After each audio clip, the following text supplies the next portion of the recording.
Hello everyone, this is AJ. Welcome back to the channel. Welcome to my review of the third episode of the Book of Boba Fett. So let's talk about this episode.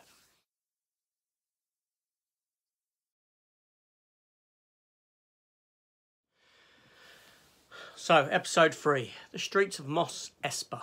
Written by Jon Favreau, directed by Robert Rodriguez. So this episode is split into two storylines again. You have the modern day stuff with Boba Fett, and you have flashbacks to his time with the Tusken Raiders, the Sand People.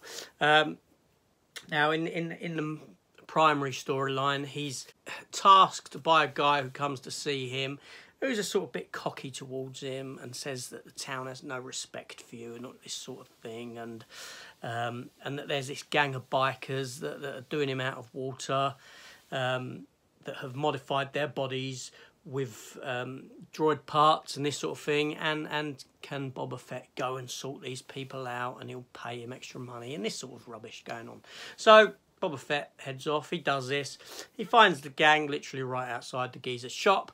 The main girl of the gang comes up to Boba Fett and she's quite cocky and brash and this sort of thing, and he respects her for that, and thusly he offers them work because they tell him that there is no work in the town. This geezer's overcharging for water and that's why they're stealing it, and you know, and all this sort of thing's going on. So there's hard times within Mos Espa.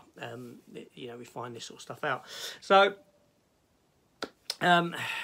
yeah, so he hires the biker gang against the wishes of the shop owner, and pays him off with a little bit of money, tells him to lower his prices and all this sort of a thing.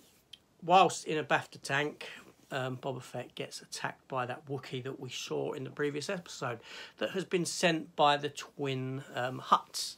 They overpower him and they drop the Wookiee down into the empty Rancor keep below the throne room.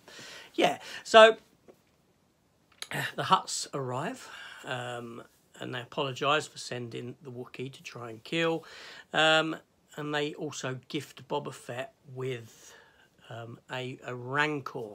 And we're introduced to the new Rancor keeper that is played by Danny Trejo, who is a regular within Robert Rodriguez's movies, as you may know.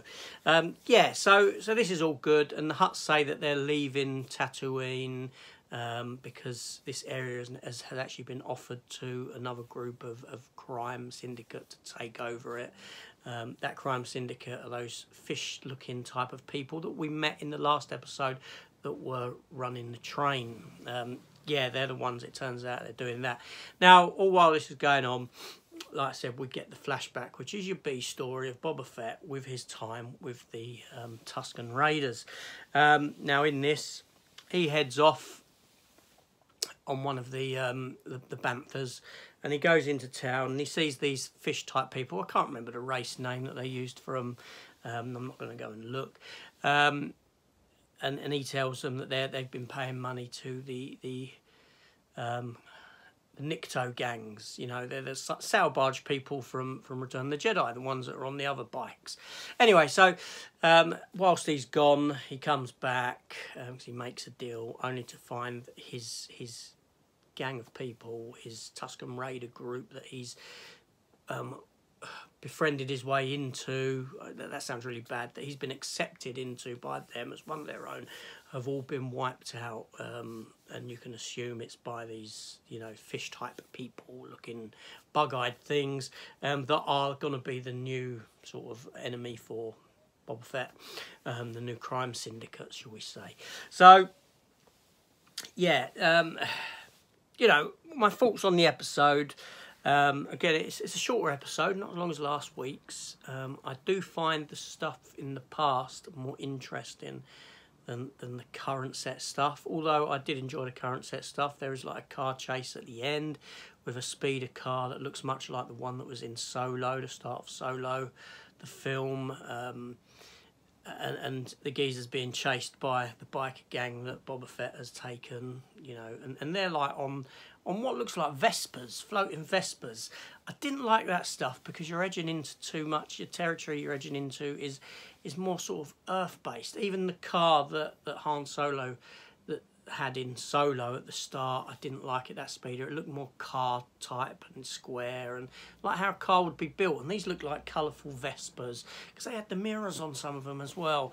That sort of stuff I didn't actually enjoy. It starts taking me out of the show because there's the elements stepping away from being sort of an alien world to being sort of more humanised and this sort of a thing.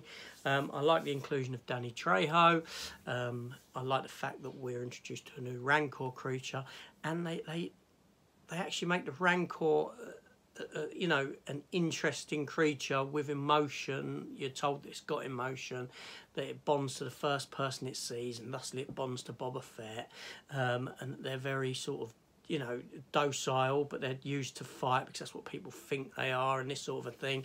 So it's yeah, you know, that stuff, all very good. I mean, the direction it's going in is very good. Now, unfortunately, this show isn't getting as much traction as what The Mandalorian did, or has.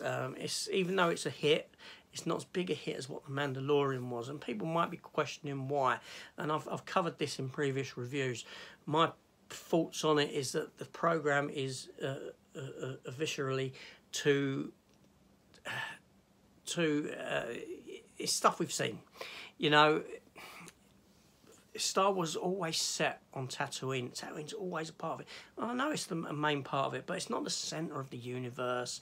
You know, aesthetically, this program looks very much like The Mandalorian. So a lot of that was set in sandy areas and all this sort of thing. I know it stepped away from it, but basically, you've got a guy in the armour, just different coloured armour, Boba Fett. You've got the sand deserts. You're not actually seeing anything new, you know. It's nice to see huts pop up. It's nice to see a Rancor. It's nice to see alien races that you haven't seen, you know, that have been in the films that you haven't seen recently. This sort of a thing. All that's very good and revisiting this world, but they need to step away from this sort of a thing that they're doing. So the territory you're in is just very of that familiarity, and that familiarity, you know, they say familiarity breeds contempt. Is that the saying? I think it is. It might be a wrong saying completely. I don't know. It's late. I'm tired. I need to go to bed. So yeah, but overall, you know, I enjoyed it. The other issue with Boba Fett, as I was watching this program, is that the intrigue of the character has gone. Boba Fett, the reason he was so intriguing in Star Wars, in the small role that he had in those few minutes that he was on screen with hardly any lines, is that he looked fantastic, he looked cool, and there was this air of mystery about him. But now you've lost that air of mystery. This show's taken that air of mystery and just Boba Fett's no longer a mysterious character, and thusly you've lost a lot of the appeal of the character in that sense. All right, they're making him into a decent character in his own right, but, you know, this ain't the Boba Fett that we know from the films. It's a completely different Fett. But there you go. Anyway, so this is AJ. That was my review, my thoughts on this latest episode. Very good, very enjoyable. I liked what I saw. There are a few elements I didn't like I've gone into, but that's it. So anyway, this is AJ. Again, please consider hitting the subscribe button and joining the channel. Leave me a comment down below, all this sort of stuff. Anyway, this is AJ. Thanks for watching, and I'll see you on the next one. All take care and goodbye.